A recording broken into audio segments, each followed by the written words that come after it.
Creo que ahí ya empezamos. Sí. Bueno, muy buenas tardes a todas y todos. Bienvenidos a esta cuarta clase del semestre de Derechos Individuales del Trabajo, organizado por la Escuela Sindical de la Facultad de Derecho de la Universidad de Chile. Hoy vamos a tener una clase sobre derechos fundamentales, medidas sanitarias y cuarentena, la cual va a estar a cargo de la profesora Verónica Munilla Espinosa, quien es abogada, doctora en Derecho y profesora de Derecho del Trabajo en la Pontificia Universidad Católica de Valparaíso. Aprovecho de recordarles que pueden dejar preguntas, comentarios en el chat y que vamos a dar lugar a la ronda de preguntas al final de la clase. Ya, ahí sí se escucha, Vanessa, dime por sí. Sí, perfecto, ya. Entonces, buenas tardes a todos y todas los que nos acompañan hoy en día. Primero, dar las gracias, por supuesto, al grupo de estudiantes que conforma la Escuela Sindical, en este caso la Facultad de Derecho de la Universidad de Chile. Feliz de recibir la invitación y feliz también de tener hoy día en la tarde una más bien conversación, ojalá, con las personas que hayan podido optar en esta serie de cursos y series de charlas de la Escuela Sindical, ¿ya? Sabemos todos que son tiempos complejos, que no es fácil ser dirigente o dirigenta o participar de organizaciones colectivas de trabajo, que el desafío que existe para las organizaciones colectivas en este caso es enorme, es tremendo, pero es más necesario que nunca en el contexto de pandemia, ¿ya? Y particularmente con el tema, en este caso, que nos toca analizar el día de hoy, que es una especie de condensación también, porque si hablamos de derechos fundamentales podríamos hablar un semestre completo, pero específicamente enmarcado, si ustedes quieren, en lo que es la realidad, en este caso a propósito del contrato de trabajo, ¿ya? Para estos efectos tengo entendido que estoy compartiendo ya pantalla, así que ahí... Porfa, la Alexa, si me puede avisar por el WhatsApp si es que se ve, porfa. A ver.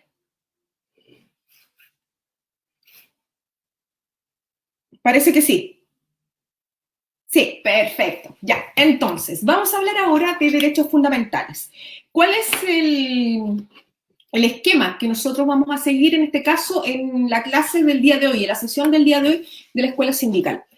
Vamos a ver primero una especie de teoría, o de marco teórico de por qué estamos hablando de derechos fundamentales de trabajadores.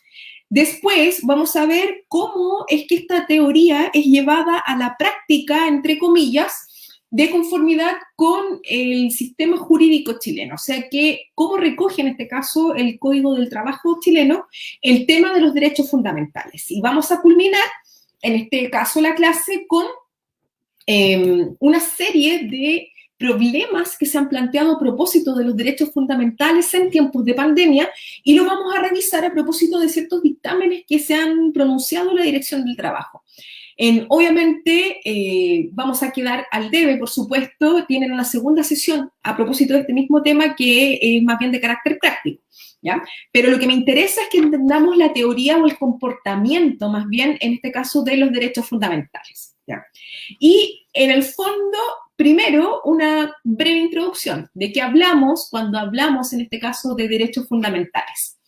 Y cuando a mí me toca explicar derechos fundamentales, en este caso, en cualquier clase, en una clase de pregrado, en una clase de posgrado, en una clase de escuelas sindicales, en sesiones o asambleas de sindicatos en los que me ha tocado participar en este caso, siempre me gusta empezar con esta sentencia, porque ejemplifica muy bien cuál es la problemática que nosotros tenemos enfrente cuando hablamos de derechos fundamentales. Cuando hablamos de derechos fundamentales no hablamos ni de salario mínimo, ni de jornada, ni de nada por el estilo. Estamos hablando de una especie de etapa moderna dentro del derecho del trabajo en donde nosotros vamos a tener distintas ideas a la tradicional idea que existía respecto de este trabajador, que muy bien lo explica el profesor Camaño, es un trabajador en el origen del derecho del trabajo, muy como Pedro Picapiedra, muy de la producción en serie, de la fábrica, el modelo fordista, etcétera. Y bueno, los nuevos tiempos, las nuevas formas de producción, las nuevas tecnologías han implicado también que este concepto de trabajador ya lo vamos a ir dejando atrás y vamos a establecer ahora que el trabajador es además un ciudadano, o más bien dicho, no deja de ser ciudadano en la medida que ingresa a prestar sus servicios. Pero cuando uno trata de aterrizar esto, cuando uno dice, mira, pero ¿y eso qué significa? Esta sentencia es espectacular para explicarlo un poco.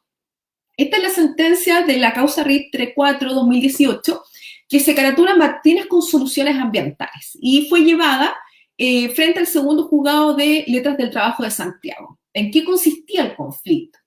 El conflicto en este caso consistía en una empresa, o la solución de hecho se trata de una empresa que tenía un tratamiento de residuos, en este caso de material reciclable. O sea, era una empresa con un sesgo ecológico que se dedicaba en este caso a reciclar basura, a recomponer y a tratar de extraer principios de la basura. Y resulta que esta empresa era una empresa que tenía conexiones desde el centro al norte de Chile a través de filiales y estaba bastante avanzada. Y vino un grupo francés y la compró. Y cuando vino este grupo francés, uno sabe que cuando compra una empresa y la compra con trabajadores y todo, se reunió con el gerente general de la empresa, que era el señor Martínez. Y el señor Martínez es un señor de nacionalidad española, que llevaba mucho tiempo, eso sí, en nuestro país y trabajaba como gerente general de la empresa Soluciones Ambientales.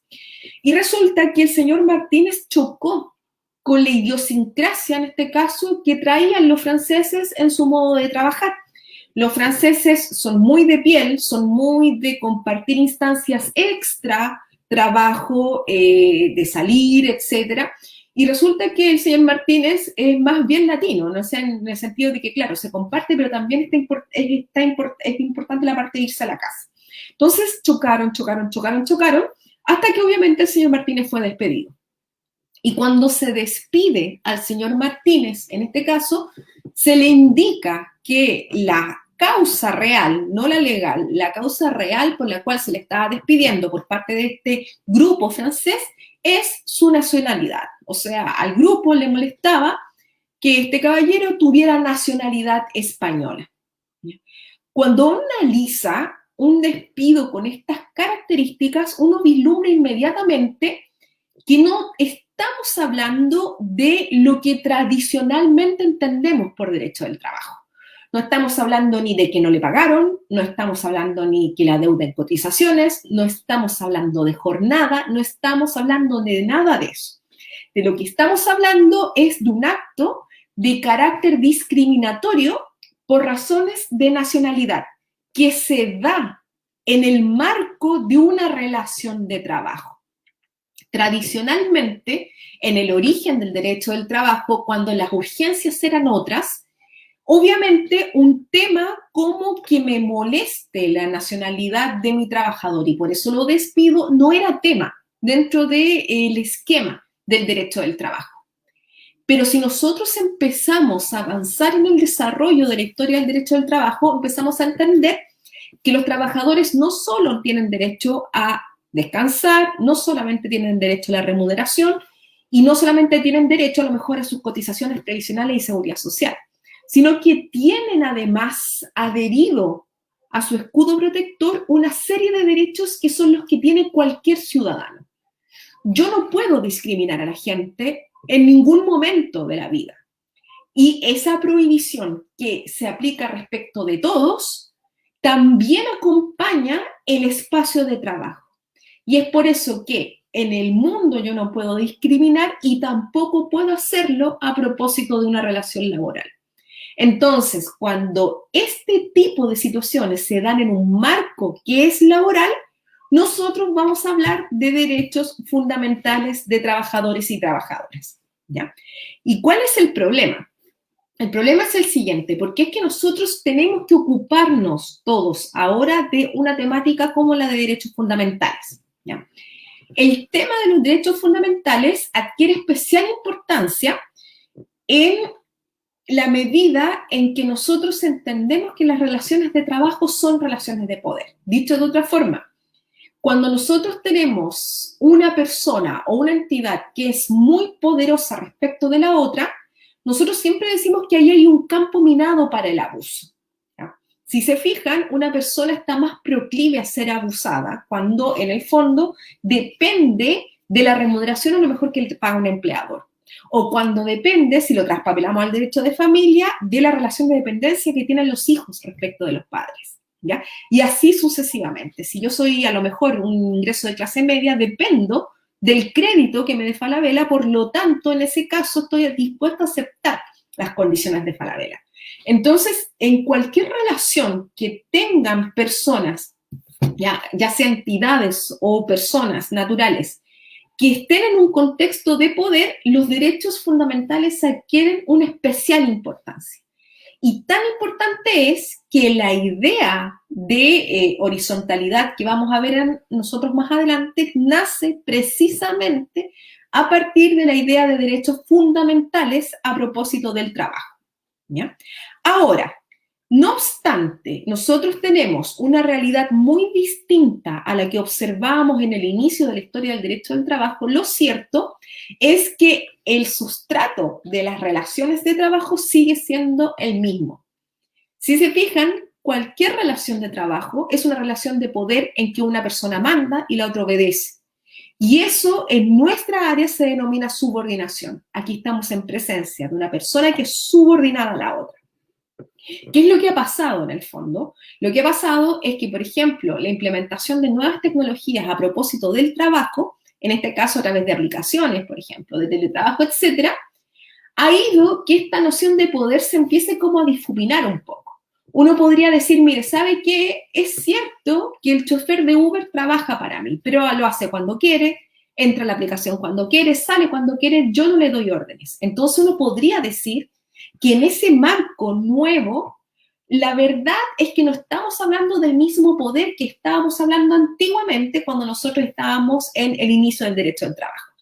Sin embargo, los laboralistas decimos, la estructura básica de la relación de trabajo siempre se mantiene.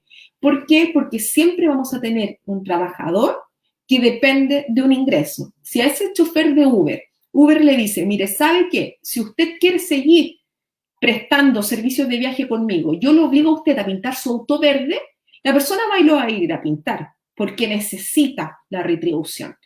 Y este nuevo principio de necesidad de retribución versus la protección de la misma es lo que se llama ajenidad. ¿Ya? Entonces, no obstante que la relación de los trabajadores con el derecho del trabajo ha ido cambiando con el tiempo, de todas maneras se mantiene como una relación de poder. Y es por eso que los derechos fundamentales de los trabajadores y su protección son tan importantes ahora como antes, ¿ya? Incluso ahora más, porque si se fijan, estas nuevas formas que implican de prestación de servicios a través de plataformas, por ejemplo, implican nuevos niveles de precariedad también, ¿ya? Y es ahí donde se encaja muy bien este tema de los derechos fundamentales. Ahora, cuando tenemos relaciones de poder, lo que nosotros tenemos es una primera consecuencia. Ya, aquí hay una primera consecuencia. Lo primero que pasó en el derecho del trabajo fue que nació el orden público laboral. ¿Y qué es el orden público laboral? Es el código. ¿Ya? Todas las normas de orden público laboral son las que contiene el código del trabajo. Si usted trabaja para mí, puede hacerlo en un máximo de 45 horas. Si usted trabaja para mí, yo le tengo que dar 45, o sea, le tengo que dar 15 días al año de descanso. Si usted trabaja para mí, yo empleador estoy obligado a pagarle el mínimo. ¿Ya? Como las relaciones de poder, siempre iba a haber gente dispuesta a trabajar incluso en las peores condiciones. Y ahí nace el código del trabajo como una protección primigenia para los derechos más básicos, si ustedes quieren, de los trabajadores. ¿Ya? Pero en la medida que avanzamos, nos dimos cuenta que no era suficiente el orden público laboral, ¿ya? Que no era suficiente el derecho del trabajo como código para poder establecer un parámetro de protección, en este caso a los trabajadores. Y ahí tuvimos que echar mano a estos derechos de carácter fundamental, ¿ya?, que abarcan a la comunidad toda. Si se fijan, por ejemplo, no hay ninguna norma en el Código del Trabajo que diga yo no tengo prohibido, por ejemplo, el empleador tiene prohibido pegarle al trabajador. Eso no existe, no está. ¿En dónde está? En la Constitución. Y así como un empleador no puede pegarle a un trabajador, cualquier persona no le puede pegar a otra, ¿ya? Entonces, el mero código ya no bastó para poder establecer un escudo, en este caso, que fuese más o menos eficiente para poder tener esta protección de carácter global, ¿ya? Y es por ello que echamos manos a estos derechos fundamentales que tiene cualquier persona y creamos condiciones para que no se difuminen y no se pierdan en el momento en que todos empezamos a entrar en la relación de trabajo, ¿ya? Y uno dirá, qué interesante, o sea, como que, qué extraño esto de que uno tenga más allá del código protección a nivel de relación jurídica, por así decirlo. Pero no es tan extraño si uno mira en el fondo el escenario de los poderes. ¿Cuál es el problema aquí? El problema es que los derechos fundamentales, como nosotros los llamamos, no tienen este origen, ojo, cuando nacen para una cosa distinta. El derecho fundamental es un escudo protector de las personas que nace a propósito de, un poco en la época de la Revolución Francesa, los primeros liberalismos, para proteger a las personas de acciones de carácter estatal, ¿ya? O sea, el Estado no puede afectar la integridad física de las personas. El Estado no puede afectar la integridad psíquica de las personas, no puede torturar, por ejemplo. El Estado no puede detener a las personas sin causa justa. Todo pensado desde el Estado. ¿Por qué? Porque en la época en que nacieron los derechos fundamentales es la única entidad poderosa existente, por así decirlo, o la preeminente existente era precisamente el Estado, ¿ya? Pero en la medida en que se empiezan a desarrollar las economías, si se fijan, empezamos a observar que el poder lo ejercen no solamente el Estado, sino que existen particulares, incluso en la actualidad, bastante más poderosos que las figuras estatales, ¿ya?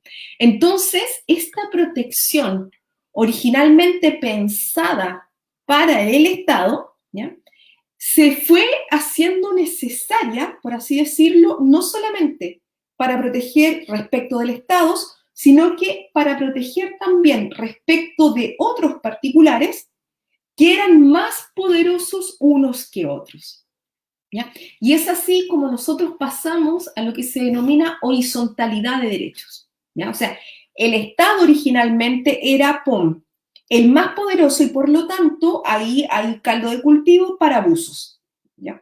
Entonces, los derechos fundamentales son un escudo que protege al individuo respecto de los abusos estatales, ¿ya? Eso cambia en la medida en que empiezan a haber particulares que van adquiriendo poder. Y este escudo que originalmente protege respecto del Estado empieza a bajar y empieza a funcionar también no solamente respecto del Estado, sino que también respecto de particulares que por X condiciones son uno más poderoso que los otros. Es por eso que tiene sentido hablar de derechos fundamentales en el trabajo. El empleador no es Estado, ¿ya? A menos que uno sea funcionario público, pero el empleador no es Estado, ¿ya? Sin embargo, es más poderoso que el trabajador porque la relación que los une es una relación que es subordinada, siempre. Siempre va a haber uno que va a dar órdenes y otro que va a obedecer, y eso no ha logrado ser superado, ¿ya? Entonces, con estas premisas es que al existir privados que son más poderosos que otros privados, ¿ya?, el escudo protector de los derechos fundamentales hace sentido y adquiere lo que nosotros denominamos titularidad de oposición colectiva, ¿ya? O sea, usted lo puede hacer valer respecto del Estado, respecto de organismos estatales, pero también respecto de estos particulares. Y si estos particulares se denominan empleadores porque la relación es a propósito del contrato de trabajo, tenemos que este escudo protector se puede oponer también a ellos. Y es así como, por ejemplo, en el siglo XVIII decíamos, mire, ningún Estado puede torturar a una persona, porque la persona tiene derecho a su integridad física y psíquica. Ahora también decimos, ningún particular puede torturar a una persona, porque la persona tiene derecho a su integridad física y psíquica. Y si eso lo traspapelamos, en este caso, a una relación de trabajo, podemos decir, ningún empleador puede torturar a una persona, porque el trabajador tiene derecho a su integridad, en este caso, física y psíquica. Entonces, a mí me da mucha risa en general en las clases cuando uno lo expone, uno dice, oye, la profesora ya es dramática, está hablando de empleadores que torturan trabajadores. Pero antes de la pandemia, ya nosotros estábamos, yo me acuerdo perfecto en las noticias, por ejemplo, en los talleres de patronato con trabajadoras costureras encerradas, ya, encerradas en fábrica, sin poder salir. Entonces, bueno, a lo mejor no estoy hablando de una persona que le hace gotear a otra persona un, no sé, un chorro de agua a la cabeza, pero hay formas bastante más, hay formas también parecidas a lo anterior. ¿Ya?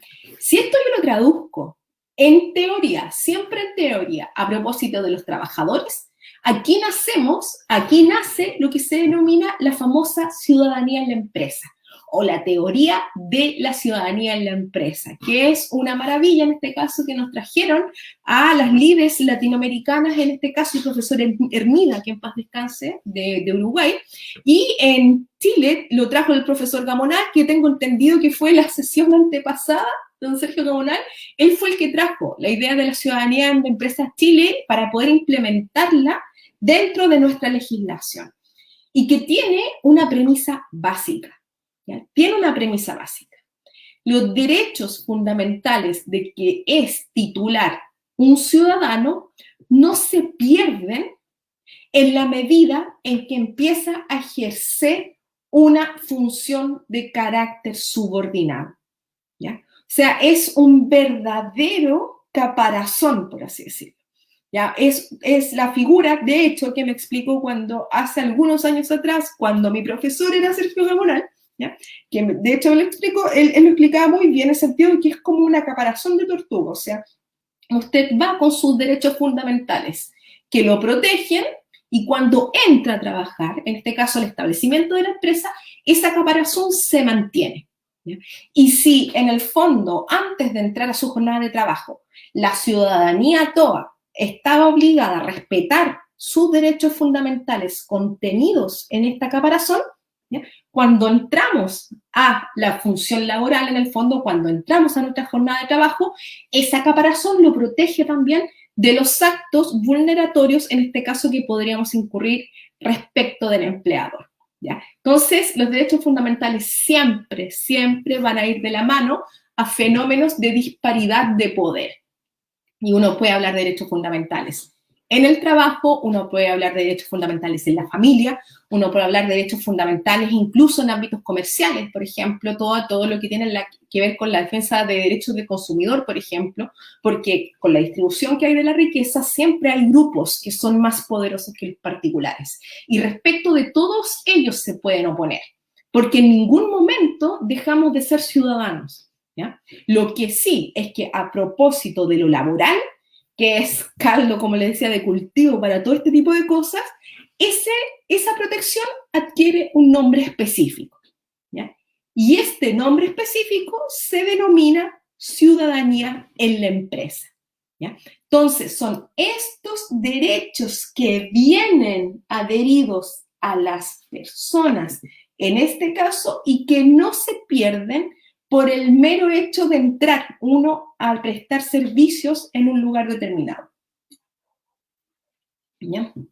Ahora, ¿esto tiene problemas? Por supuesto. O sea, no existe tesis jurídicas, por así decirlo, que no presenten una cantidad de problemas horrorosas. ¿Ya?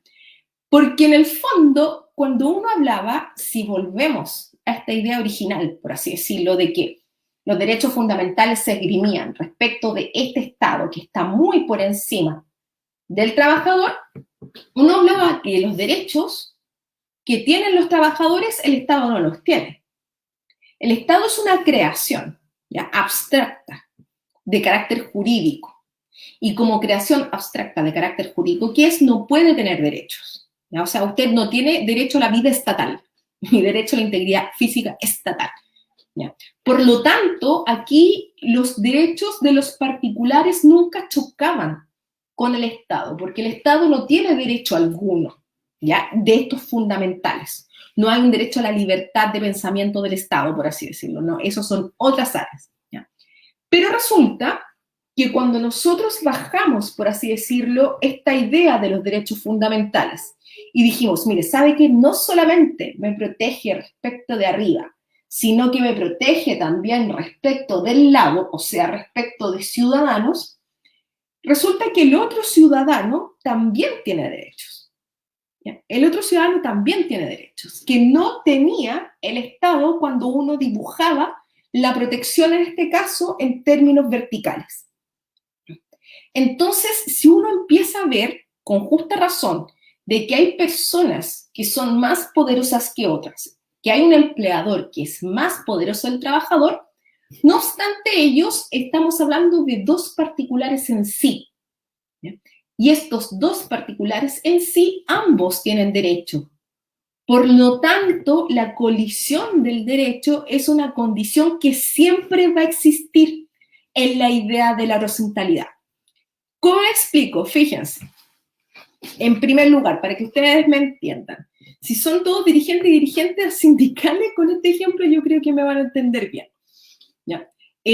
Todos sabemos que el derecho a la huelga es un derecho fundamental en nuestro ordenamiento jurídico, más allá de la interpretación que uno pueda dar de la conjunción del 19, número 16, con el 19, número 18 y 19, etc., aun cuando la redacción sea dada más bien en términos negativos, lo cierto es que ya existe una especie de concomitancia en la doctrina y la jurisprudencia también, de que el derecho a la huelga es un derecho de carácter fundamental. Ya, perfecto. Que es de titularidad individual con proyección colectiva. O sea, si bien todos los ciudadanos lo tenemos, la forma en que se expresa ese derecho a la huelga es a través de las organizaciones colectivas, ¿ya? Pero resulta que uno puede ejercer la huelga como derecho fundamental que es y expresión más encima de este conflicto de carácter laboral, y afectando la huelga, afectar a su vez derechos de terceros. ¿Ya? ¿Qué es el famoso caso de los servicios esenciales? Yo no sé si alguno, si habrá, porque tengo vista en este caso solamente a mi pantalla, impresionante, le hablo como a una lucecita que está ahí prendida, ¿ya? Pero yo no sé si hay algún dirigente, por ejemplo, dirigente en este caso, de una empresa de servicios esenciales, como el agua, ¿ya? En este caso, en el caso de que el particular, trabajador, agrupado a través de la organización sindical, ejerza su derecho a la huelga, en algún momento va a chocar con el derecho que tienen terceros a su integridad física, porque la ausencia de agua, en este caso, provoca una serie de enfermedades asociadas con la higiene. ¿Ya? Entonces, si se fijan, choca absolutamente, en este caso, el derecho a la huelga de los sindicatos con el derecho de los terceros en el fondo, a tener una integridad física mínima, ¿ya? Choca. Entonces, eso pasa cuando uno, en el fondo, esta idea tan abstracta del derecho fundamental bajado desde el Estado y oponible respecto de particulares, le empieza a ser oponible respecto de todos, porque como todos son titulares, las colisiones siempre se van a provocar, ¿ya? Siempre se van a provocar. Y en el derecho del trabajo, más encima, existen condiciones específicas que hacen que este choque sea, si quieren, aún más grave, por así decirlo, ¿ya? Y es porque este choque es precisamente el contenido del derecho a la huelga, que es el choque con la propiedad del empleado, ¿ya? O sea, uno siempre tiene un trabajador con derechos fundamentales específicos y también tiene un empleador con derechos fundamentales específicos. Y el principal derecho fundamental, en este caso, que tienen los empleadores, es el derecho contenido en el 19, número 24, que es el derecho a la propiedad. ¿Ya? Entonces, de cierta manera, si nosotros bajamos esta protección a la protección que se da entre particulares específicamente, siempre va a haber un choque inicial, primigenio, respecto de la propiedad del empleador, siempre, ¿ya? Si yo digo, por ejemplo, yo tengo derecho a mi libertad de creencia, ¿ya? Como le pasó a los trabajadores del hospital de la Universidad Católica de Santiago. Yo tengo derecho a mi libertad de creencia. ¿Ya? Por lo tanto, en base a la religión que profeso, para mí, el inicio de la vida está en los 3 meses. Por lo tanto, yo no veo problemas de practicar el aborto antes de los 3 meses. ¿Ya? Pero el empleador va y dice, mire, ¿sabe qué? Pero el dueño de este hospital soy yo. Y yo tengo derecho a, primero, la propiedad de mis medios de producción y también a mi libertad de religión. Por lo tanto, en este hospital no se practican abortos. ¿Por qué? Porque yo estimo que la vida nace en la medida en que se unen el óvulo con el esperma. Por lo tanto, usted, trabajador, no puede practicar abortos mientras trabaje aquí. Y si no le gusta, se va. ¿Ya? Entonces, aquí existe muy clara el choque de derechos que siempre se provocan en las relaciones de trabajo. Tenemos un trabajador con su derecho a la libertad de creencia y de profesar una fe específica, o de no profesarla. ¿Ya? Y tenemos un empleador también con su derecho a la libertad de creencia, ¿ya? Y su libertad a profesar también una fe específica, y chocan ambas. ¿Ya? Pero el empleado en este caso, ¿qué va a decir? Mire, ¿sabe qué? Yo soy el propietario. Yo tengo mi derecho fundamental de propiedad respecto de mis medios de producción y por lo tanto yo puedo definir cuál es el concepto que voy a aplicar a propósito del aborto. ¿Ya? Y efectivamente el trabajador en este caso no va a poder practicar un aborto aun cuando sí vaya de acuerdo con sus creencias. ¿Ya? Entonces, si se fijan, cuando nosotros tenemos jugando en una misma pista, en una misma cancha, derechos fundamentales de privados, este choque es absoluto. ¿Ya? Este choque siempre, siempre, siempre va a existir. Lo que pasa es que existen normas legales que lo solucionan y existen también normas legales que dicen no hay solución, dejémoslos al caso específico.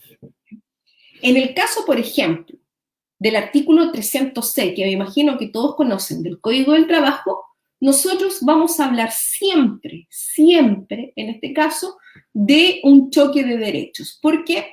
Porque el artículo 306 lo que hace es definir las cosas que no se pueden negociar colectivamente. ¿Ya? Yo no puedo, a través de una negociación colectiva, tocar la posibilidad de organizar, dirigir y administrar de la empresa porque se entienden que estas 3 potestades que están contenidas a su vez en el 306 son un reflejo de la propiedad del empleador. Por lo tanto, por ejemplo, cosa con, ojo, con la que yo no estoy de acuerdo, a mí no me gusta la redacción del 306, pero se los pongo como ejemplo, ¿ya? En el caso, por ejemplo, de la negociación colectiva, uno tiene, por un lado, el derecho fundamental a la libertad sindical que les permite negociar colectivamente. Pero además tiene, por el otro lado, el derecho de propiedad del empleador reflejado en aquello que no puede ser negociado porque se estima que son parte de su derecho de propiedad. Y es por eso que ahí la solución está dada por la norma. El límite del derecho fundamental de libertad sindical lo raya el 306. Y el 306 no puede ser negociado. Por lo tanto, el choque que existiría en el caso de que el 306 no existiera, ¿ya? El choque existiría, la norma lo soluciona. ¿Ya? La norma lo soluciona, pero el 306 que muchas veces uno no le encuentra mucho sentido, sobre todo cuando habla de derecho a participación sindical, tiene ese contenido, por así decirlo. O sea, no es 306 por 306, por así decirlo, sino que es, en este caso, la facultad de dirigir, organizar y administrar la empresa, pero pensada como derivaciones del derecho de propiedad, en este caso por parte del empleador. Así que, claro, si se fijan, al principio la idea era muy bonita, la idea de que, claro, es efectivo que existen particulares más poderosos que otros particulares. Eso es efectivo. Es efectivo también el hecho de entender a la relación de trabajo como una relación de poder. Por lo tanto, es más lógica esta idea de que hay un particular más poderoso que otro. Pero al mismo tiempo, a diferencia de la tesis de derechos fundamentales respecto del Estado, también existe la posibilidad de oponerlo respecto de particulares que también a su vez son titulares de estos derechos. Entonces, cuando el gran problema que acarrea la tesis de la horizontalidad es precisamente esa, la idea de que tenemos colisiones que se van a provocar de forma permanente, ¿ya? De forma permanente. ¿Y cómo lo hago? ¿Ya? ¿Cómo lo hago para estas situaciones de choque? ¿Ya? ¿Cómo lo hago para solucionar los choques de derecho? ¿Ya? Primero teníamos la solución legal, el 306. Yo defino hasta dónde llega la libertad sindical y hasta dónde llega la propiedad del empleador. Por lo tanto, usted no puede negociar sobre organizar, dirigir y administrar una empresa. Punto. ¿Ya? Pero en el resto, por así decirlo, de las situaciones que no tienen esta solución legal tan claramente definida, lo que se hace es acudir a una teoría que se denomina ponderación de derecho, ¿ya?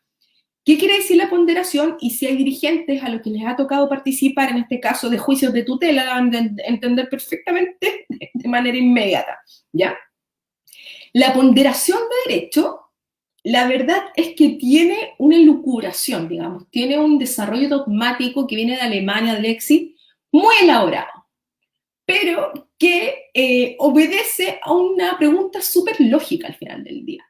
Si yo tengo un derecho acá y tengo el otro derecho acá, lo que hago es pesarlos y ver simplemente cuál derecho es más poderoso que el otro, ¿ya?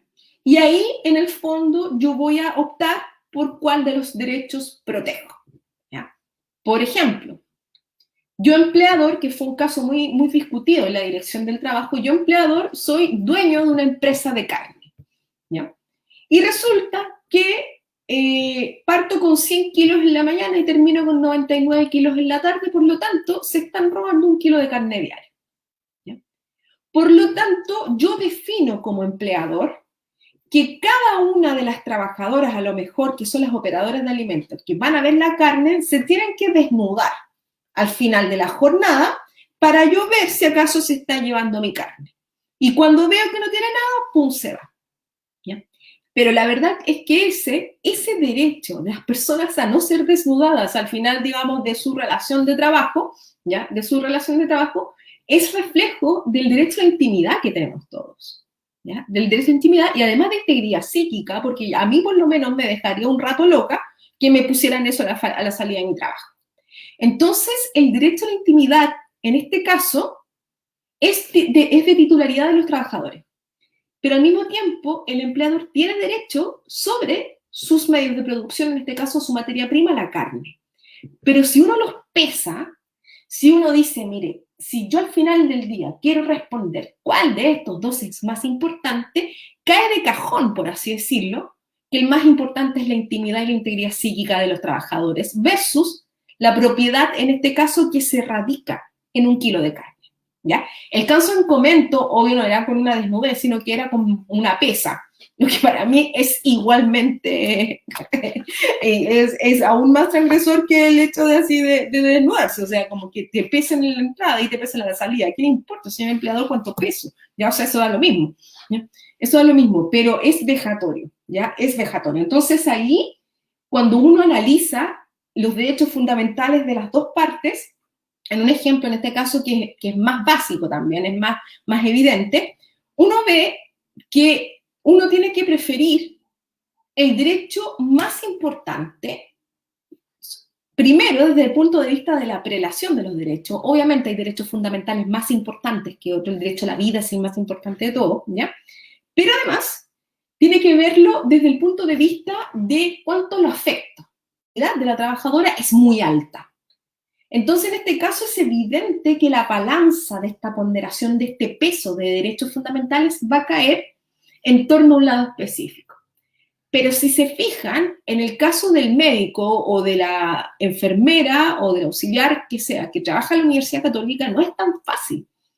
No es tan fácil porque ahí la línea entre el derecho a la libertad de creencia de uno y del otro parece que no están tan evidentemente dispares uno de otro. Y es por eso que lo que se hace en esos casos es aplicar un verdadero test de ponderación para ver cuál pesa más o cuál es más evidentemente importante o preeminente que el otro, ¿ya? Uno lo primero que tiene que ver es si la medida que está tomando el empleador para proteger su derecho fundamental es idónea, ¿ya? ¿Qué quiere decir eso? Por ejemplo, en el caso de la carne, si acaso yo puedo efectivamente verificar si me están robando, si es que desnudo a una trabajadora, ¿ya?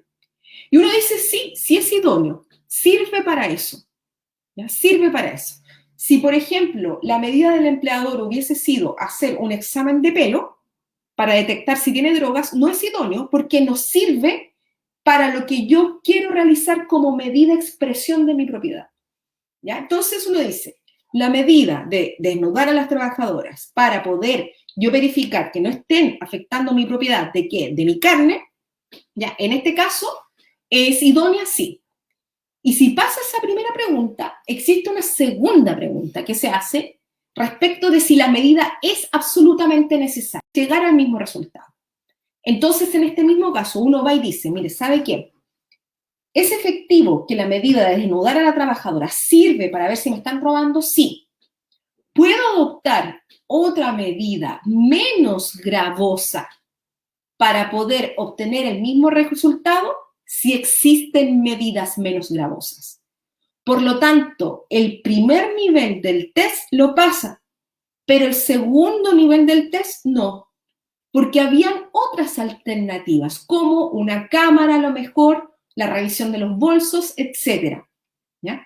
Entonces, al existir otras alternativas menos gravosas, la medida, en el fondo, el test se cae e inmediatamente gana el derecho de los trabajadores, ¿ya? Y pierde.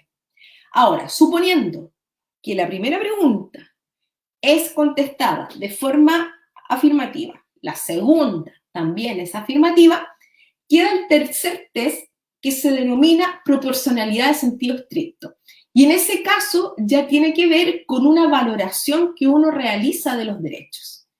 Y en este sentido, por ejemplo, si lo que yo afecto del trabajador es su integridad física, es evidente que va a ser más importante ese derecho que la propiedad del empleado, ¿ya? Entonces, ahí la proporcionalidad del sentido estricto se aplica. Puede ser que la afectación de su integridad física sea idónea, sí, ¿ya?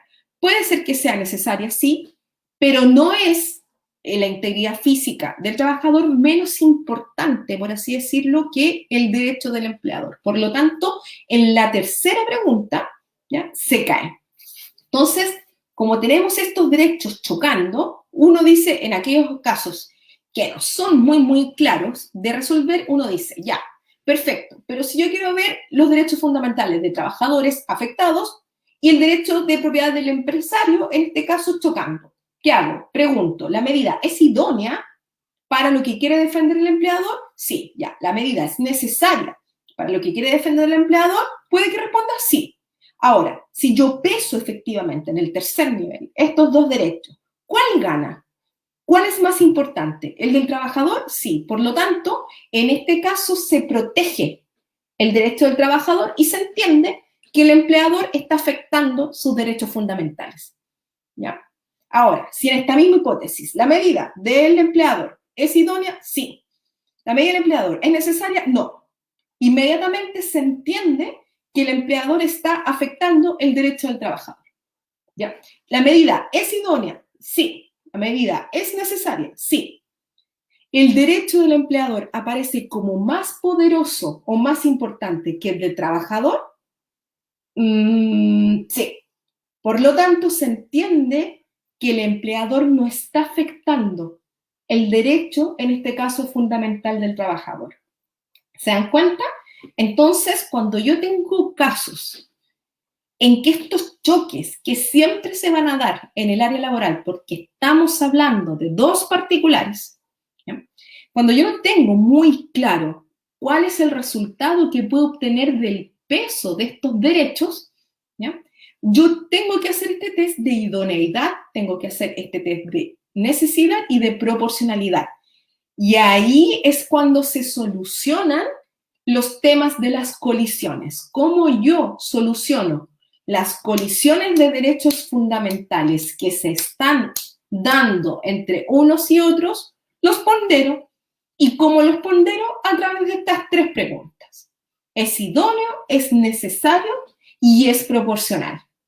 Y si dependiendo de las respuestas, voy a ver si la medida del empleador afecta o no afecta, en este caso, los derechos fundamentales de los trabajadores. ¿Ya? Entonces, en términos teóricos, como es el marco teórico que me pidió que adoptara en este caso la Escuela Sindical de Chile, en términos teóricos, lo cierto es que si se fijan, lo que tenemos es que el poder que tiene el empleador, en este caso, no puede ejercerse de cualquier forma. ¿Ya? Esa es la gran como conclusión cuando uno analiza, si ustedes quieren, toda esta tesis tan teórica de, de los derechos fundamentales. ¿A qué apunta? A que es efectivo en este caso de que el empleador siempre va a ser dueño de sus medios de producción. ¿Ya? Pero ese poder que deriva de su propiedad y que puede ejercer respecto de los trabajadores no puede ser ejercido de cualquier manera. ¿Ya?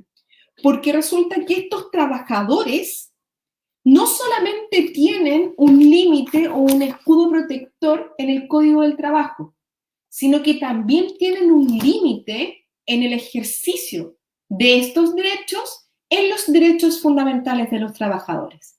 Entonces, por ejemplo, yo, a través de estas potestas que tiene el empleador, digo, ¿un trabajador puede trabajar 50 horas semanales como jornada ordinaria? No, no puede. ¿Por qué? Porque el Código del Trabajo me lo impide. Perfecto. ¿Ya? ¿Un empleador puede torturar a un trabajador? No, no puede. ¿Por qué? Porque la integridad física del trabajador es un derecho fundamental que limita el poder del empleador. ¿Ya? Entonces, más allá de ponderaciones o de la estructura que ustedes tienen, la razón de ser de los derechos fundamentales, lo cierto es que actúan como una especie de premisa de respeto por parte del empleador en torno a ciertos derechos que los trabajadores tienen y que no necesariamente están contenidos dentro del Código del Trabajo, que es precisamente el derecho fundamental. ¿Ya? ¿Por qué? Porque el trabajador no solamente es trabajador, sino que es ciudadano, ¿ya? Y no deja de serlo por el mero hecho de entrar, en este caso, al trabajo. ¿Ya? Ahora, esto es la abstracción, por así decirlo. Le estoy hablando de una abstracción pura, pura, ¿ya? Y que tenemos que aterrizarla al modelo chileno. ¿Ya? Los trabajadores tienen, o sea, el modelo chileno sí adopta el modelo de ciudadanía en la empresa. ¿Qué quiere decir esto? Que conforme al ordenamiento jurídico nacional, el trabajador efectivamente posee dos rangos o dos niveles de protección en sus derechos. El primero, dado por el Código del Trabajo, el más básico, y el segundo, dado por los derechos fundamentales. ¿Ya? Y cuando se afectan los derechos fundamentales, también tenemos dos vías. A su vez, tenemos dos vías para poder, en el fondo, exigir su protección. Una vía que es general, que es la que tiene cualquier ciudadano, sea o no sea trabajador, para poder exigirle a una corte de apelaciones que se deje sin efecto un acto que esté menoscabando los derechos fundamentales o amenace con menoscabar, que es el recurso de protección. Y así, por ejemplo, si un trabajador ve mermada su libertad de desplazamiento, por así decirlo, a través de un acto del empleador, ¿se puede ir de protección? Sí, sí se puede ir de protección, ¿ya? Porque es un derecho que él tiene no solamente en cuanto a trabajador, sino que en cuanto a ciudadano, y lo tiene todo el mundo, ¿ya? Es una acción de carácter general. Pero además, puede optar, ¿ya? O en vez de, puede optar por una protección que está dada más bien pensando en una sede laboral, ¿ya? Y en la sede laboral, la acción de protección, por así decirlo, laboral, o sea, este escudo protector se hace valer en los tribunales del trabajo a propósito de dos momentos distintos, ¿ya? Por una parte, se pueden proteger los derechos fundamentales de los trabajadores en virtud del ejercicio, en este caso de poder del empleador, cuando la relación laboral está vigente. Y además, se pueden defender los derechos fundamentales de los trabajadores cuando han sido vulnerados por el ejercicio del poder del empleador cuando la relación laboral ha terminado, ¿ya? Entonces, un trabajador puede elegir ejercer la sede general, irse de protección, por así decirlo, como cualquier ciudadano lo podría hacer, o bien puede elegir quedarse con una sede específicamente laboral, ¿ya? Y en el fondo accionar por la protección de sus derechos frente a un juzgado especializado, que en este caso es el juzgado del trabajo. Y esto para proteger sus derechos fundamentales en cualquiera de los dos momentos en que se pueden provocar vulneraciones de derechos. Uno es con la relación laboral vigente y el otro es con la relación laboral terminada. Si yo durante el día a día del trabajador en el ejercicio de este poder vulnero derechos, o bien si el despido de que yo ejercí sobre un trabajador es vulneratorio. El fallo que les mostré al principio es de este segundo momento. Yo lo despedí porque lo discriminé por su nacionalidad. Perfecto. Ahí hay una vulneración del derecho del trabajador despedido a no ser discriminado que se hace valer respecto del empleador, ¿ya? Yo trabajando me discriminan por mi raza a lo mejor. Perfecto. Voy al juzgado nuevamente y digo, ¿sabe qué? Por favor, pare la lesión, en este caso que estoy sufriendo, puesto que se está viendo vulnerado, producto de este poder del empleador, mi derecho a no ser discriminado con ocasión de la raza, ¿ya? Entonces, ambos momentos son cubiertos por el modelo chileno a propósito de esta estructura de protección de los derechos fundamentales, ¿ya? Pero siempre presuponiendo, ojo, o sea, siempre presuponiendo de que lo que uno va a decirle al juez es, mire, ¿sabe qué? Yo sufrí una lesión de mi derecho fundamental más fuerte que el derecho que tiene el empleador a organizar, dirigir, administrar la empresa, que es reflejo de su propiedad. Ya, así se arma el esquema. Dicho de otra manera, está permitido lesionar derechos siempre y cuando tenga justificación, por así decirlo, una cosa bien burda, ¿ya? Pero como para que se entienda, ¿ya?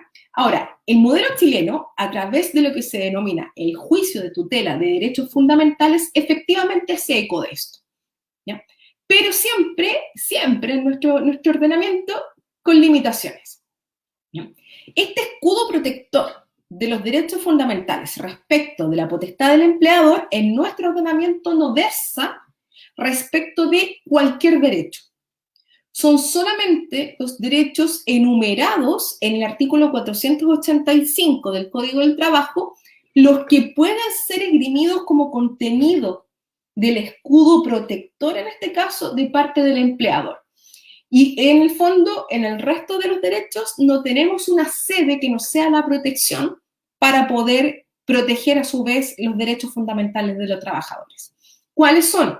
integridad física y psíquica, inviolabilidad de toda forma de comunicación privada, que es reflejo del derecho a la intimidad, la vida privada del trabajador, su derecho a la honra, la libertad de conciencia, ojo, que no es sino una proyección de la libertad de creencia, que es la libertad religiosa, la libertad de opinión, la libertad de trabajo y de la libre elección del trabajo, el derecho a no ser discriminado, que no es sino el reflejo del derecho de todos los ciudadanos a ser tratados de igual forma, y la indemnidad, que es el derecho de cualquier trabajador de no ser objeto de represalias por parte del empleador por haber denunciado ante la Dirección del Trabajo, ante entidades administrativas o bien ante sede jurisdiccional a través de la figura de la demanda o del testimonio.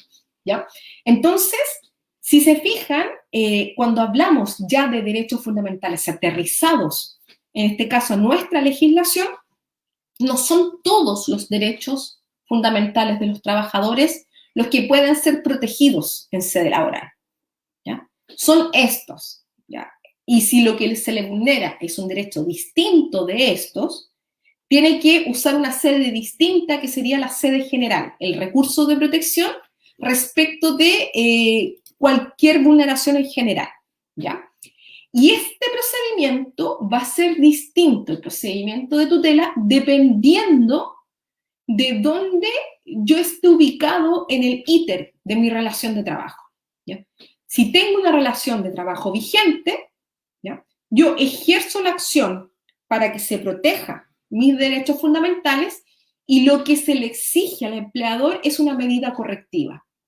Si yo, por ejemplo, estoy en un departamento con un mando medio que insiste en discriminarme por ocasión de mi raza, yo voy, lo denuncio al empleador y lo denuncio al juzgado y el juzgado, si me va bien, lo que hace es indicar una medida correctiva, es decirle, mire, ¿sabe qué? Cámbiela de departamento, eche al mando medio, cualquier cosa, ¿ya? Pero que implique el cese, si ustedes quieren, del acto discriminatorio. ¿Ya?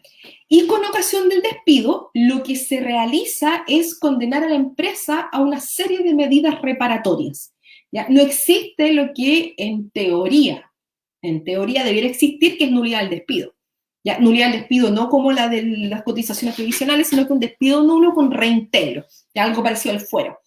Pero la verdad es que yo encuentro que esta solución del legislador de decir, mire, ¿sabe qué?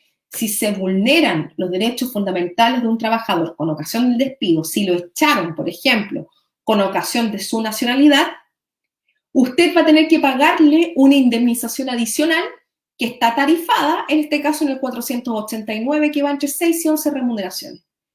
Entonces, igual esa solución, si bien jurídicamente no es tan correcta porque se vulneró un derecho fundamental que es importante, por lo tanto lo que debiera operar es el reintegro de ese trabajador a sus funciones, tampoco es tan mala porque yo no sé qué tantas ganas tendría un trabajador de volver a entrar a esa empresa. O sea, si a mí en una empresa me echan porque mi raza es negra, a lo mejor yo no me cargaría volver a trabajar ahí, preferiría esta opción, a lo mejor de esta medida reparatoria, que se repara la vulneración del derecho. En cambio, en la relación vigente lo que se hace es corregir la situación que está provocando la vulneración del derecho en sí. Ahora, en el caso de A, la fase inicial se puede iniciar en la Dirección del Trabajo, que tiene competencias para, en el ejercicio de sus facultades fiscalizadoras, en este caso, propender a que se investigue, en este caso, la vulneración del derecho. Pero esa competencia de la dirección se termina cuando se pasa a la fase del despido. Y si el despido fue con vulneración de derechos fundamentales, en este caso, los únicos que pueden conocer esto son, a propósito de ello, los tribunales de justicia. ¿Ya? Ahora, tenemos, fíjense, toda esta estructura rara de derechos fundamentales de los trabajadores, tan teórica, ¿no? Así que del Estado, que particular y todo, pero se entiende, yo creo, a propósito de que tenemos un escudo protector. Tenemos la traducción de esa idea en el ordenamiento jurídico chileno, que pasa principalmente por el juicio de tutela de derechos fundamentales, que se puede provocar con ocasión de la relación de trabajo o bien se puede provocar también, en este caso, a propósito del despido. En el primer caso, con ocasión de la relación de trabajo, juzgado y dirección del trabajo. Y en el segundo caso, con ocasión del despido. ¿Ya? Sin embargo, estamos en medio de una crisis que Chile es país de crisis, ojo, o sea, esta no es la primera crisis que vivimos como nación, por lo tanto uno siempre tendería a pensar de que si hay un país que tuviera que estar preparado para crisis es Chile, porque vive con terremotos, vive con tsunami, vive con, no sé, debacles, vive con todo ese tipo de cosas. Entonces, pero no obstante ello, es de envergadura. ¿Ya? Y tanto la crisis sanitaria como la crisis social, producto que venía incubándose antes y que explotó antes, pero que también se ha habido reforzada por el tema de la pandemia, tanto la crisis sanitaria como la crisis social son atravesadas, en este caso, por temas laborales. ¿Y qué es lo que pasa? Para que entendamos bien el contexto. La crisis sanitaria que estamos viviendo ha obligado a las autoridades del país a poder decretar estados de cuarentena que de por sí implican atentados contra los derechos fundamentales de la ciudadanía. Y eso se puede hacer en el contexto de un estado de excepción, ¿ya? Cuando uno habla de estado de excepción, ¿ya? El apellido es constitucional, por así decirlo, es un estado de excepción constitucional, que son periodos establecidos en la misma norma con una duración máxima en que se permite tomar decisiones de autoridad o generar actos de autoridad que limiten los derechos fundamentales de la ciudadanía. ¿Ya? Y para poder implementar una cuarentena, ¿ya? Lo que yo tengo que hacer es limitar la libertad de desplazamiento de las personas, que es un derecho fundamental. ¿Ya? O sea, toda persona tiene derecho a desplazarse. Entonces, en un estado normal, estas personas, ¿ya?, no habrían podido acceder a una situación que justificara la coacción o la limitación de un derecho fundamental de un ciudadano. Tiene que existir algo grave, por así decirlo, tiene que existir algo grave que autorice a darles a las autoridades una especie de permiso temporal para vulnerar algunos derechos, ¿ya? ¿Por qué les explico esto? Porque estamos en un momento en que los derechos fundamentales tienen este contexto en que se tolera, por así decirlo, en términos generales, las vulneraciones de derechos. Por lo tanto, en las situaciones particulares, esta especie de ambiente general lo hemos visto muy replicado, y lo hemos visto replicado precisamente en las relaciones de trabajo, siempre. ¿Ya? Ahora, ¿cuáles son las situaciones laborales que en el fondo han provocado mayor nivel de afectación en estos casos de derechos fundamentales? ¿Ya? La primera situación que ha provocado en este caso vulneraciones de derechos fundamentales de trabajadores, o bien que tiene la potencialidad de provocar vulneraciones de derechos fundamentales de trabajadores, es el famoso test PCR, ¿ya? Y los test PCR tienen un problema intrínseco que fue solucionado a través de los ordinarios 1189-2011 y 1124-10, en que lo que sucede es, en el fondo, poder conjugar tres derechos de distintas titularidades. ¿Ya?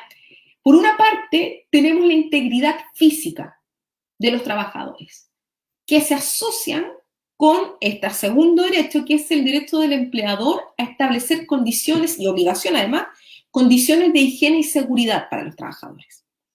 Entonces, bajo esa premisa, cualquier persona tiene derecho a que no se vulnere su integridad física mientras se encuentra prestando servicios, ¿ya? Y como existe en el fondo, ese marco de protección y el deber del empleador de proteger esta integridad, es que se están implementando los test PCR al interior de las empresas, ¿ya? Al interior de las empresas.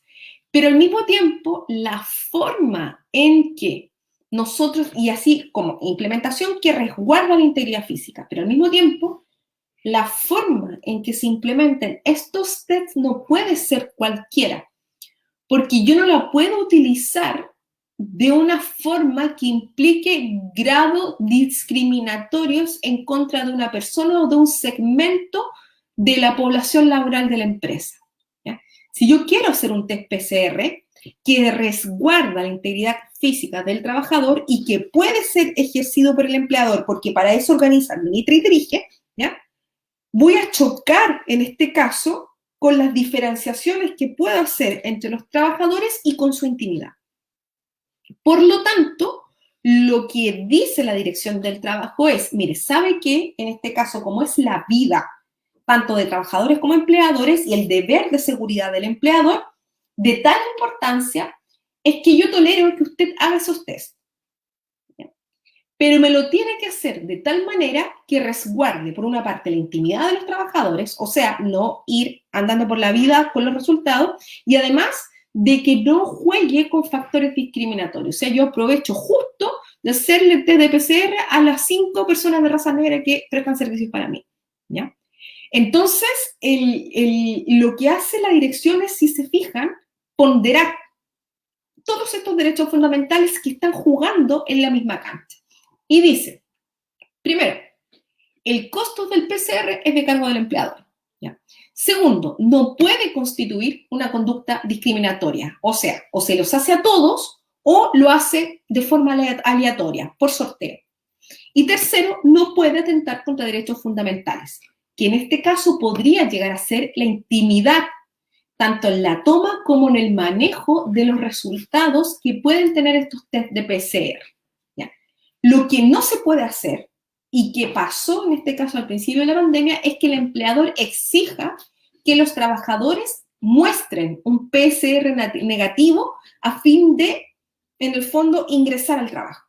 ¿Ya? Eso no puede pasar porque de partida tiene que ser de cargo del empleado. ¿Ya? Y además, porque ahí sí que estoy chocando de frente con su derecho fundamental. Y además, los mecanismos que tienen que establecerse para poder hacer los test tienen que estar en el reglamento interno de orden, higiene y seguridad y tienen que ser conocidos por todos y cada uno de los trabajadores para que vean en el fondo a qué se enfrentan.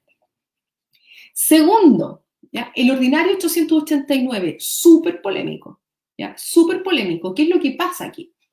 En este caso, estamos hablando de una situación específica que pasó en los casinos, en que hay un trabajador que es cajero, que está en grupo de riesgo, porque es de edad avanzada y tiene sobrepeso y diabetes. ¿Ya?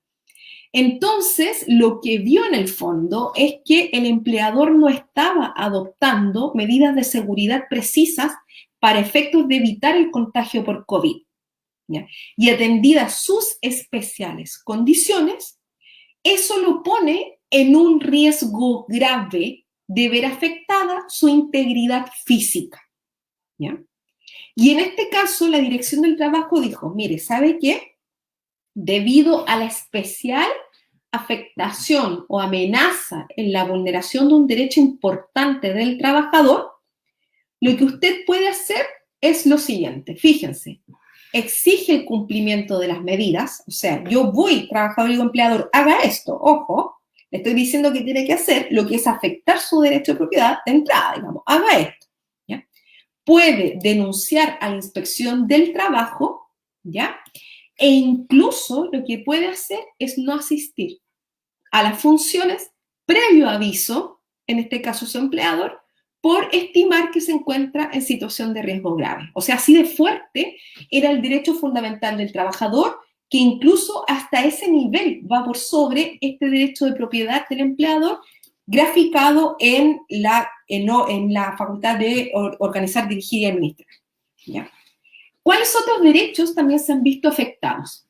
El ordinario 1312 fue un ordinario que se pronuncia respecto de el tema de los toques de queda, ¿ya? Relacionados con los términos de jornada laboral y los desplazamientos en locomoción colectiva. O sea, yo creo que a varios de ustedes les pasó de que la jornada de trabajo terminaba a las 9 de la noche y el toque de queda, ¡pum!, empezaba a las 9 de la noche. Entonces no daba el tiempo ni que por medios privados ni que por medios públicos las personas se trasladaran, ¿ya? Se trasladaran a sus respectivos hogares. Entonces, si se fijan, en una situación con esas características, porque el empleador es el que determina el término de la jornada, nosotros tenemos dos derechos que pueden ser afectados, ¿ya? La integridad física, porque me puedo enfermar, ¿ya? O me pueden llevar detenido, que vale más o menos lo mismo, y la libertad de desplazamiento, ¿ya? Entonces, lo que ahí se dijo por parte de la Dirección del Trabajo es que el empleador ve limitada la libertad tradicional que tiene para poder pactar horarios de trabajo. Y tiene que fijar una hora de término de la jornada laboral que le permita a todos y cada uno de sus trabajadores llegar a su hogar en transporte público, ¿ya? O sea, digamos, normalmente la definición del horario es una facultad del empleador, ¿ya? Pero aquí se ve limitada, o sea, se retrotrae. ¿Por qué? Porque hay un derecho más importante de los trabajadores a no ser retenido, a no contagiarse, etcétera, que reflejan derechos fundamentales de estos trabajadores, ¿ya? Entonces ahí se ve cómo la dirección pesó ambos derechos. Otra situación bastante especial, que son situaciones que yo sé que también han provocado la pandemia, pero que venían de antes, ojo, de repente uno piensa si la pandemia lo que hizo no fue simplemente exacerbar problemas que ya venían o crear nuevos. Yo creo que eran cosas que pasaban antes también, ¿ya? Que ahora se notan más, ¿ya? Otra fue reflejada por el ordinario 1271, ¿ya? Sobre los famosos registros de asistencia, que ahora más encima se ven complejizados porque tenemos registros de asistencias a propósito de las jornadas presenciales, pero también de las jornadas relacionadas con el teletrabajo, ¿ya?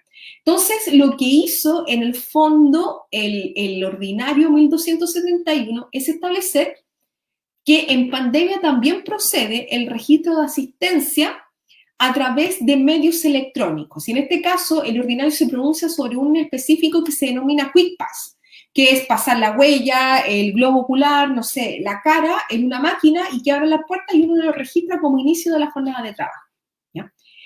Estos registros pueden llegar a chocar con la intimidad del trabajador o de la trabajadora, sobre todo por el sistema de tratamiento de datos que tiene. ¿Por qué? Porque todos estos datos suben a una nube y esta nube tiene acceso a mucha gente.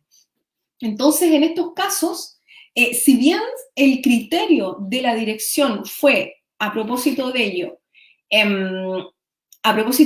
si bien el criterio de la dirección fue se aceptan estos medios, lo cierto es que yo por lo menos no estoy muy de acuerdo. No por el medio en sí, sino que por la nube, por los datos que quedan en estas nubes flotando a propósito de poder acceder. Y en temas de teletrabajo que uno accede desde sus casas, en el fondo esta potencialidad de afectación del derecho fundamental se agrava, ¿ya? Entonces, les traje como algunos dictámenes como de reflejo de cosas que están pasando, pero si se fijan, es el mismo hilo negro, por así decirlo, con que mi abuelita cosía los pantalones, digamos, es la misma lógica, solamente reflejada en términos de pandemia que al mismo tiempo ha exacerbado determinadas conductas, en este caso que potencialmente podrían ser vulneratorias, ¿ya? Muchas gracias. Voy a dejar de compartir aquí. ¿Cómo dejo de compartir? ¿Cómo dejo de compartir, Vanessa? A ver, dejo de compartir. ¡Ahí! ¿Se ve? ¿Se ve, por favor? Vanessa, no te escucho. Ahí sí. Creo que ahí sí. Bueno, muchas gracias, Fion. Muy, muy buena. Tenemos algunas preguntas que tiene esta gente que ha estado con nosotros. Y vamos aquí con la primera. Creo que ahí se está mostrando. Ah, primero. Sí, la veo. Don Javier Francisco, a ver, déjeme que hasta ahora y... Pregunta, si la huelga es un derecho fundamental, entonces ¿no necesariamente podría aplicarse solo en los procesos de negociación colectiva? Sí. Sí, don Javier, sí. Yo estimo que la huelga es un derecho fundamental que no debiese estar regulado solamente como la última etapa de la negociación colectiva y que si tiene límites, los límites van a ser respecto de derechos fundamentales de terceros, básicamente, que era lo que yo le comentaba al principio, en el caso de que la huelga choque, por ejemplo, con la vida de terceras personas, con la integridad psíquica de terceras personas, etcétera, ¿ya? Según yo, esa es la única limitación legítima para el ejercicio de la huelga. Pero lo que pasa en nuestro ordenamiento Y aquí es porque yo no podría recomendar que todos salieran a la huelga ahora saliendo de esta clase, digamos, que lo que pasa es que en todas las hipótesis, y esto es vergonzoso, y no se ha arreglado en todos los años de democracia que hemos tenido. En todas las hipótesis en que la huelga no se ejerce conforme a las reglas del Código del Trabajo, caen dentro del artículo 11 de la Ley de Seguridad Interior del Estado, ¿ya? Por lo tanto, a usted se lo podrían llevar preso, si es que no ejerce la huelga conforme a las reglas que nos da el Código. Y eso, en mi entender, es indigno de un régimen democrático y es criminalizar el ejercicio del derecho fundamental, ¿ya? Por eso que yo tengo dos respuestas frente a esa pregunta, en el fondo. Una es sí, es un derecho fundamental que reconoce como único límite externo de protección de derechos de tercero y protección de derechos importantes de tercero. ¿Ah? No estoy hablando de que tenga que terminar la huelga de Falabella porque la señora tiene libertad de comprar un pantalón, no estoy hablando de eso, ya estoy hablando de la vida de la gente, ¿ya? Pero no le podría decir a usted, ¿sabe qué? Vaya y ejérzalo, porque se me puede ir preso, efectivamente, porque está la Ley de Seguridad Interior del Estado con ese artículo maldito que sigue ahí desde, uno entendería que antes del 90 existiera, pero no ahora, no ahora. Eso. Muchas gracias, prof. Vamos con la siguiente pregunta. Aquí preguntan, pero ¿cómo se puede comprobar que el despido por discriminación, si siempre los despidos son por necesidad de la empresa? Don José, qué buena pregunta, porque yo pensé si incluirlo en las diapositivas y dije, no lo voy a hacer porque me voy a alargar porque yo ya hablo mucho, ¿ya? Entonces, pero ahora la voy a contestar igual, con su pregunta. El 493 del código establece un sistema especial, no de prueba, ojo, sino que de valoración de la prueba, que establece una rebaja probatoria para los trabajadores que denuncien vulneración de derechos fundamentales, en que uno no tiene que probar específicamente el acto discriminatorio, sino que uno tiene que probar condiciones que generen sospecha en el tribunal de que el acto se debió a motivos discriminatorios. Y eso se denomina prueba de indicios, ¿ya? O sea, yo no tengo que llevar ahí al gerente a que diga, mire, ¿sabe qué? Yo lo eché por negro, ¿ya? No es eso, sino que en el fondo lo que uno tiene que hacer es probar de que a lo mejor echaron solamente a los negros, ¿ya? Porque efectivamente lo que existe es la utilización exacerbada de la causal de necesidades de la empresa, ¿ya? Que camufla cualquier acto discriminatorio. Por lo tanto, si bien no es un juicio fácil, ojo, yo siempre parto diciendo eso las veces que he alegado, que me ha tocado litigar por vulneración de derechos, no es un juicio fácil, ¿ya? Porque si se fijan, no es solamente la vulneración del derecho del trabajador, sino que uno tiene que justificar que es tan grave que el empleador no tiene justificación en la utilización de su poder, digamos. Es esa la lógica, ¿ya? Entonces, lo que uno tiene es una especie como de rebaja de la carga, digamos, de la acreditación, que es, yo no tengo que probar el hecho, sino que tengo que probar sospechas de que esto fue así. Y cuando uno litiga, y aquí ya me bajo de la que uno va a tribunales, cosa que no me gusta mucho hacer, pero de repente hago, que es que uno saca por la diferenciación. O sea, por ejemplo, un despido me tocó en un colegio de 10 profesoras, pero eran las más viejas. Entraron las más viejas. Entonces, obvio que ese despido es discriminatorio por razones de edad. ¿Por qué? Porque si no, habría sido un despido de 10 personas mezclado, digamos. O sea, habría habido gente joven, si es que hubiese sido una real necesidad, habrían estado a lo mejor los profesores con menor carga académica que los otros, pero aquí eran parejitos, eran todas las profesoras de 60 años. Entonces ahí uno hace una diferencia respecto del resto y ahí le saca el carácter discriminatorio, pese a que nadie dijo que las habían echado por viejas, por así decirlo, una cosa así. Perfecto. Profesor, vamos con otra pregunta. Dice, si puede la empresa obligar a tomar el test PCR a un trabajador. Sí, siempre y cuando lo haga cumpliendo con los parámetros que dio la dirección, en el sentido de que o se los toma todos o hace un sorteo o establece un sistema aleatorio. Pero no solamente yo diría que es una obligación, o sea, no es solamente una obligación para el trabajador, sino que es una obligación para la empresa también, porque tienen la obligación a su vez de resguardar la integridad física y psíquica de sus trabajadores en común, digamos. Tiene el deber de protección, ¿ya? Entonces, en ese sentido, sí puede, siempre y cuando la toma no sea o a todos o, digamos, por sorteo. Y que el tratamiento de los datos a producto de esa toma se mantengan rasgos de confidencialidad para poder resguardar la intimidad de los trabajadores. Pero sí se puede. Perfecto. Vamos con otra pregunta sobre qué pasa con los permisos para hacer la gestión sindical. Las horas de trabajo sindical, ¿cierto? Yo entiendo que son las horas de trabajo sindical las que hace alusión don Sergio. Yo creo que sí. Creo que sí. Creo que sí. Siguen igual, ojo, ¿ya? Siguen igual, aplicándose de la misma forma en que se estaban aplicando antes de, ¿ya? Y recuerden que en estricto sensu, cuando uno habla de las horas de trabajo sindical, la cantidad de horas por dirigente se define, ustedes saben, dependiendo de la cantidad de trabajadores, los rangos de representatividad de los mismos en la empresa, y vienen dadas por ley siempre de la manito de los fueros, ¿ya? Pero en el fondo, al principio de la pandemia, yo creo que todos se acuerdan que hubo muchas dudas respecto de la actividad sindical relacionadas con las horas de gestión sindical y además con las elecciones, con las negociaciones que estaban en camino, etcétera.